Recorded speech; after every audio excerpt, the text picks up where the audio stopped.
There's not that much incentive right now to really play VR. There's too many barriers. And as somebody who believes, I'm a VR believer, I've always said this, I'm always going to say it. I'm a VR believer.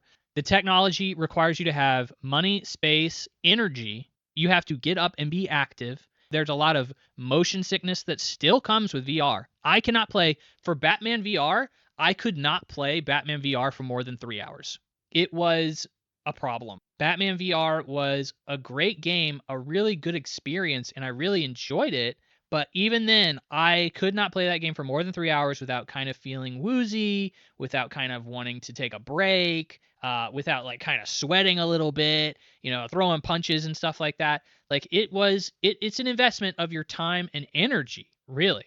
And there are definitely days where I get back from work or I go to the gym or whatever. I work out in the yard and I'm like, F that, dude. I'm not freaking putting on a VR headset.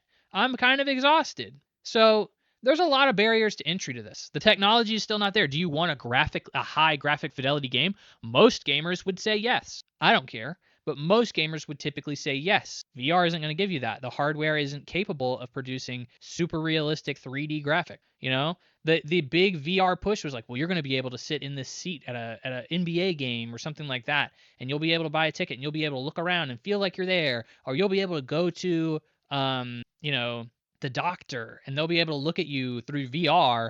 And I have still not figured out how that's going to work. The doctor thing, people kept pushing that as like a potential use case. I'm like, I don't know how they're going to do that. I feel like you kind of have to be physically there in order for a doctor to examine you at all, but whatever. Why would you want to play VR?